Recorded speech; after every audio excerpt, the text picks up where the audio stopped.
च मामेवा स्मरन् मुक्त्वा कळेबरम् यः प्रयाति समद्भावम् याति नास्त्यत्र संशयः।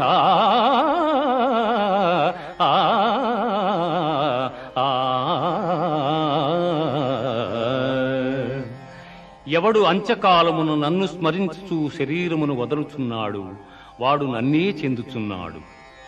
అభ్యాసయోగయుక్తేన చేతసా నాన్యగామినా పరమం పురుషం దివ్యం యాతి పార్థానుచింతయన్.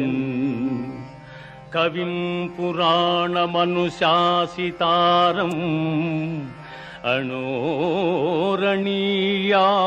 సమనుస్మరేజ్యః సర్వస్య ధాతారమచింత్య రూపం ఆదిత్యవర్ణం తమసః పరస్తాత్. అర్జున, ఎవడు అభ్యాసయోగముతో ఏకాగ్ర చిత్తమును దివ్యరూపుడైన మహాపురుషుని స్మరించును అట్టివాడు ఆ పరమపురుషునే చెందుచున్నాడు. ఆ మహాపురుషుడే సర్వజ్ఞుడు, పురాణ పురుషుడు, ప్రపంచమునకు శిక్షకుడు, అణువు కన్నా అణువు, అనూహ్యమైన రూపము కలవాడు, సూర్యకాంతి తేజోమయుడు, అజ్ఞానాంధకారము కన్నా ఇతరుడు.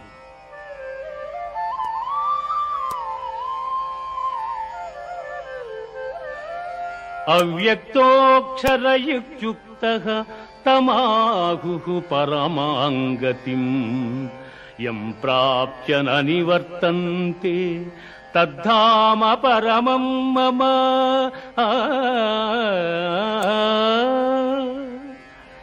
ఇంద్రియ గోచరము కాని పరబ్రహ్మ పదము శాశ్వతమైనది.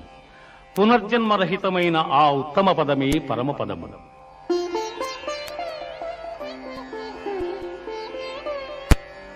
శుక్లకృష్ణే గతి హ్యేతే జగతస్యాస్వతీమతే ఏకయాయాచనావృత్తిం అన్యయా వర్తతే పునః. జగత్తునందు శుక్లకృష్ణములనిడి రెండు మార్గములు నిత్యములుగానున్నవి. అందు మొదటి మార్గము వలన జన్మరాహిత్యము, రెండవ దాని వలన పునర్జన్మము కలుగుచున్నవి. వేదేషు యజ్ఞేషు తపస్సు చైవ దానేషు యత్పుణ్యఫలం ప్రదిష్టం అచ్యేతి తత్సర్వమిదం విదిత్వా యోగీ పరం స్థానముపైతి చార్యం.